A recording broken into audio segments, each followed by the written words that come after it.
இந்த வீடியோவில் நான் உங்களுக்கு செய்து காட்ட போகிற ரெசிபி வந்து பேக் பெட்டிஸ். இந்த பேக் பெட்டிஸ் வந்து நம்ம வழமையாக நம்ம பேக் பண்ணி எடுக்கிற மாதிரி இல்லாமல் கொஞ்சம் டிஃப்ரெண்ட்டாக நம்ம இந்த பெட்டிஸை வந்து பேஸ்ட்ரி மாதிரி செய்து பார்ப்போம்.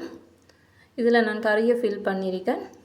இதை கறியை ஃபில் பண்ணி தான் உங்களுக்கு இதை செய்து காட்ட போகிறோம். உங்களுக்கு தேவைன்னா நீங்கள் ஸ்வீட்டையும் சேர்த்து செய்து கொள்ளலாம். அதுக்கு முதல்ல இந்த சேனல் சப்ஸ்கிரைப் பண்ணாமல் பார்த்துட்டு இருக்கிறவங்க மம்ஸ் கிச்சன் ஸ்ரீலங்காங்கிற சேனலை சப்ஸ்கிரைப் பண்ணிவிட்டு பக்கத்தில் இருக்கிற பெல் ஐக்கனை கிளிக் பண்ணுங்கள். அப்போ தான் நோட்டிஃபிகேஷன் வரும். இப்போ நான் 2 கப்ஸ் ஃப்ளவர் எடுத்திருக்கேன். இந்த மெஷர்மெண்ட் கப்பால் நீங்கள் 2 கப்ஸ் ஃப்ளவர் எடுத்துக்கொள்ளுங்கள். எடுத்துகிட்டு 2 டேபிள் ஸ்பூன் வந்து நல்ல கூலான நீங்கள் பட்டரை சேர்த்துக்கொள்ளுங்கள். சேர்த்ததுக்கு பிறகு வந்து இப்போ வந்து தேவையான அளவு சால்ட்டையும் நீங்கள் சுகரையும் 1 டீஸ்பூன் சுகர் இல்லாட்டி 2 டீஸ்பூன் சுகரை நீங்கள் சேர்த்து தேவையான அளவு உப்பையும் சேர்த்து நல்லா நீங்கள் பிசைஞ்சு எடுத்துக்கொள்ளுங்கள். கிராம்பில் நல்லா இதை எடுத்துக்கொள்ளுங்கள். இப்படி மெதுவாக இதை நீங்கள் பிசைஞ்சு எடுத்துக்கொள்ளுங்கள். இப்போ வந்து நம்ம கோல்ட் வாட்டர் சேர்த்துக்கொள்ள போகிறோம். கொஞ்சம் கொஞ்சமாக நீங்கள் கோல்ட் வாட்டரை நீங்கள் இதில் சேர்த்துக்கொள்ளுங்க.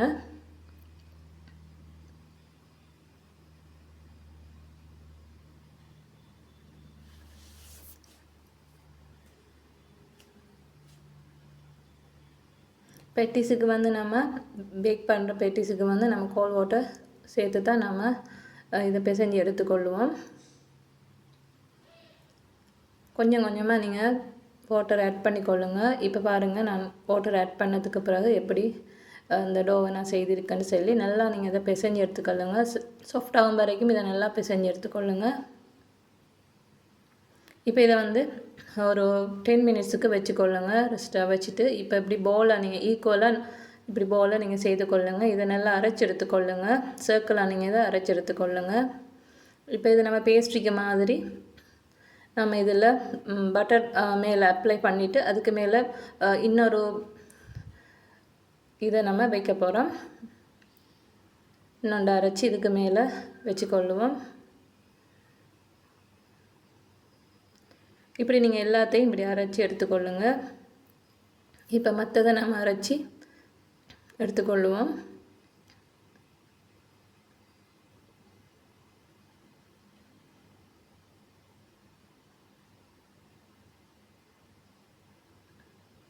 இப்படி இதுக்கு மேலே நீங்கள்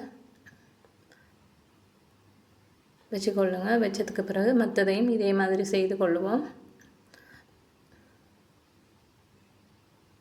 இதில் நீங்கள் வந்து கறியும் ஃபில் பண்ணலாம், இல்லாட்டி நீங்கள் ஸ்வீட்ஸாகவும் இருந்த பேஸ்ட்ரியை நீங்கள் செய்து கொள்ளலாம்.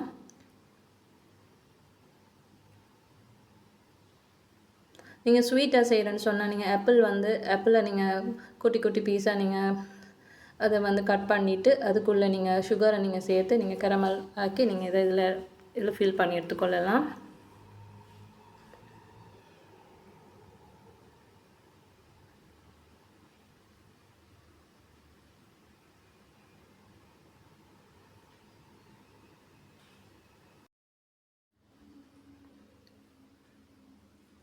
இப்படி எல்லாத்தையும் நீங்கள் அப்ளை பண்ணி ஒன்றுக்கு மேலே ஒன்று நீங்கள் இதை அடுக்கி எடுத்துக்கொள்ளுங்க, அரேஞ்ச் பண்ணி எடுத்துக்கொள்ளுங்க. இப்போ நம்ம பேஸ்ட்ரிக்கு மாதிரி இதை நம்ம அரைச்சி எடுத்துக்கொள்ள போகிறோம்.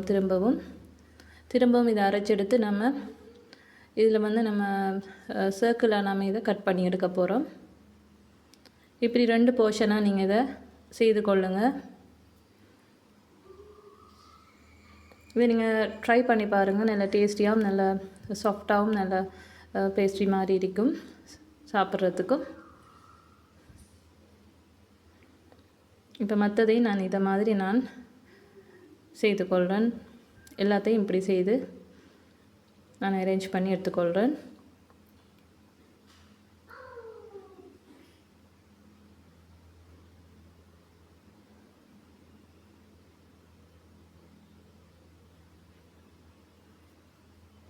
எல்லா பவுலையும் நீங்கள் ஈக்குவலாக நீங்கள் செய்து கொள்ளுங்கள்.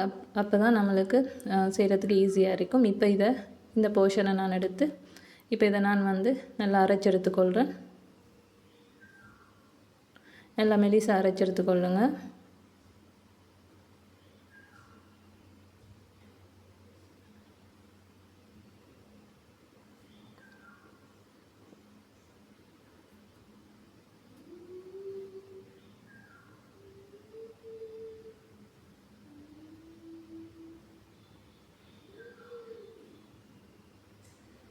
இப்படி மெலிசாக நீங்கள் அரைச்சதுக்கு பிறகு வந்து நம்ம இப்போ கட்டரை யூஸ் பண்ணி இப்போ இந்த சர்க்கிள் கட்டரை நம்ம யூஸ் பண்ணி நம்ம கட் பண்ணி எடுத்துக்கொள்வோம்.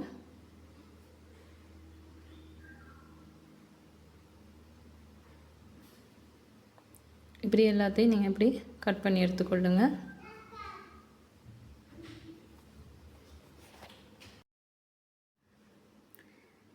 இப்படி எல்லாத்தையும் நம்ம கட்டரால் நம்ம கட் பண்ணி எடுத்ததுக்கு பிறகு நம்ம வந்து இப்போ இதெல்லாம் அரேஞ்ச் பண்ணி வச்சுக்கொள்வோம். இதுக்கு உரிய நம்ம இப்போ பெட்டிஸுக்குரிய வந்து ஃபீலிங்கை நம்ம இப்போ செய்ய போகிறோம். இதுக்கு வந்து நான் பேனில் சேர்த்துருக்கேன். சேர்த்து நான் இப்போ ஆயில் வந்து நல்லா சூடானதுக்கு பிறகு வந்து கியூமின் சீட்ஸை சேர்த்துக்கொள்கிறேன். நச்சீரகத்தை சேர்த்து ஃப்ரை பண்ண விடுங்க. ஒனியனையும் நல்லா சாப் பண்ணி எடுத்துக்கொள்ளுங்க. க்ரீன் சில்லி இதெல்லாம் சேர்த்து நீங்கள் ஜிஞ்சர் கார்லிக் இதெல்லாம் சின்ன சின்னனா நீங்கள் அதை சாப் பண்ணி எடுத்து இதில் ஆயிலில் நல்லா ஃப்ரை பண்ண விடுங்க. நான் பீஃப் இதில் சூஸ் பண்ணியிருக்கேன். உங்களுக்கு தேவைன்னா நீங்கள் சிக்கனையும் சூஸ் பண்ணலாம், இல்லாட்டி நீங்கள் டின் ஃபிஷ்ஷும் நீங்கள் சேர்த்துக்கொள்ளலாம். நான் பீஃபை வந்து நான் மஞ்சத்தூள் கொச்சிக்காத்தூள் எல்லாம் போட்டு பெப்பர் பவுடர்லாம் போட்டு உப்பெல்லாம் போட்டு அதை அவிச்செடுத்து அதை நான் நல்லா சின்னனா நான் கிரைண்ட் பண்ணி எடுத்திருக்கேன். மிக்ஸ் பீஃபையும் நீங்கள் இதில் சேர்த்துக்கொள்ளுங்கள். சேர்த்ததுக்கு பிறகு பாயில் பொட்டேட்டோ நீங்கள் பொட்டேட்டோ வந்து அவிச்சு எடுத்துக்கொள்ளுங்கள். அவிச்சு நல்லா ஸ்மேஷ் பண்ணி எடுத்துக்கொள்ளுங்கள். மேஷ் பண்ணி எடுத்ததுக்கு பிறகு இதை நீங்கள் இதில் ஆட் பண்ணிக்கொள்ளுங்கள். தேவையான அளவு உப்பு, மஞ்சள், ரெட் சில்லி பவுடர் இதெல்லாம் சேர்த்து நீங்கள் இதை நல்லா சாஃப்டாகும் வரைக்கும் கொஞ்சம் மிக்ஸ் பண்ணி எடுத்துக்கொள்ளுங்கள். பொட்டேட்டோ நல்ல பொட்டேட்டோவை நீங்கள் சூஸ் பண்ணி எடுத்துக்கொள்ளுங்கள். சில பொட்டேட்டோ வந்து கட்டியாக இருக்கும். நல்ல பொட்டேட்டோவை சூஸ் பண்ணி நீங்கள் இதை பாயில் பண்ணி எடுத்தீங்கன்னா உங்களுக்கு ஈஸியாக இருக்கும் கறி செய்கிறதுக்கு. இப்போ நான் டர்மரிக் பவுடரையும் சேர்த்துக்கொள்கிறேன். ரெட் சில்லி பவுடரும் நான் இதில் சேர்த்துக்கொள்கிறேன். தேவையான அளவு நீங்கள் சேர்த்து இதை நல்லா மிக்ஸ் பண்ணி எடுத்துக்கொள்ளுங்கள். உங்களுக்கு தேவைன்னு சொன்னால் மசாலா பவுடரும் சேர்த்து இதில் மிக்ஸ் பண்ணி எடுத்துக்கொள்ளுங்கள். சேர்த்து இதை நல்லா மிக்ஸ் பண்ணி எடுத்துக்கொள்ளுங்கள். உப்பு கரெக்டாக இருக்கான்னு பார்த்துக்கொள்ளுங்கள். லைமும் இதில் சேர்த்துக்கொள்ளுங்கள். லைமும் உப்பும் சேர்த்து இதில் நல்லா நீங்கள் இதை மிக்ஸ் பண்ணி எடுத்துக்கொள்ளுங்கள்.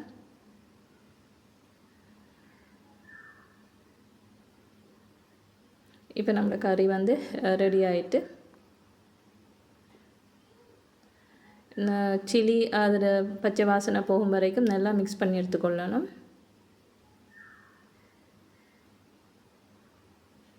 இப்போ கொஞ்சம் நான் பெப்பர் பவுடரும் நான் இதில் சேர்த்துக்கொள்கிறேன். சேர்த்து நான் இதை நல்லா மிக்ஸ் பண்ணி எடுத்துக்கொள்கிறேன்.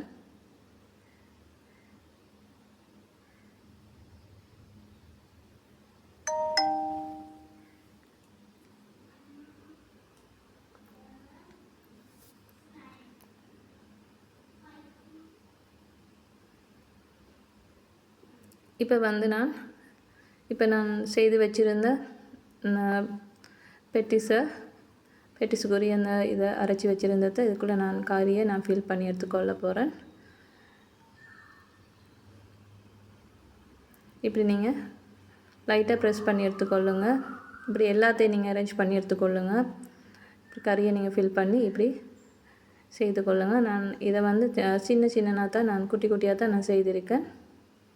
உங்களுக்கு தேவைன்னு சொன்னால் நீங்கள் இதை பெருசாகவும் செய்யலாம். நான் இந்த பெட்டிஸை வந்து பேக் பெட்டிஸ் செய்கிறதுக்கு நான் இதை குட்டி குட்டியாக தான் நான் செய்திருக்கேன். இதை இப்படி நீங்கள் எல்லாத்தையும் செய்து நீங்கள் இதில் எக் வாஷ் பண்ணி எடுத்துக்கொள்ளுங்க.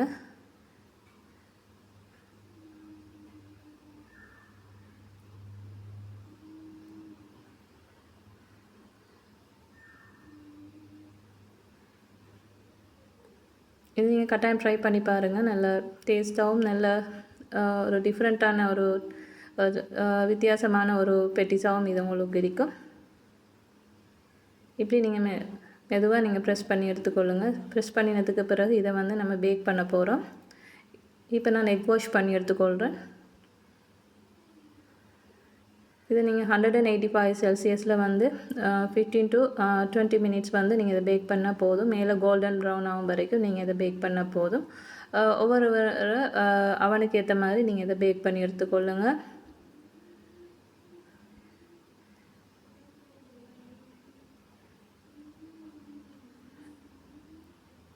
இப்போ பாருங்கள், நான் பேக் பண்ணி எடுத்திருக்கேன். இப்படி அழகாகவும் எவ்வளோ இதாகவும் வந்து இருக்குன்னு சொல்லி இதை வந்து பேக் பெட்டிஸ்ன்னும் சொல்லலாம், பேஸ்ட்ரி பெட்டிஸ்ன்னும் சொல்லலாம். என்ன இருந்தாலும் நம்மளுக்கு விரும்பின மாதிரி நேமை நம்ம வச்சுக்கொள்ளலாம்.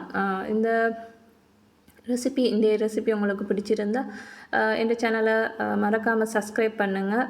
சப்ஸ்கிரைப் பண்ணாமல் நிறைய பேர் பார்த்துட்டு இருப்பீங்க. அப்படி சப்ஸ்கிரைப் பண்ணாமல் பார்த்துட்டு இருக்கிறாங்க, மம்ஸ் கிச்சன் ஸ்ரீலங்காங்கிற சேனலை சப்ஸ்கிரைப் பண்ணிவிட்டு பக்கத்தில் இருக்கிற பெல் ஐக்கனை கிளிக் பண்ணுங்கள். அப்போ தான் உங்களுக்கு நோட்டிஃபிகேஷன் வரும். இப்போ இன்னொரு நல்ல ஒரு ரெசிபியோடு நான் உங்களை மீண்டும் சந்திக்க. அஸ்ஸலாமு அலைக்கும். பாய்.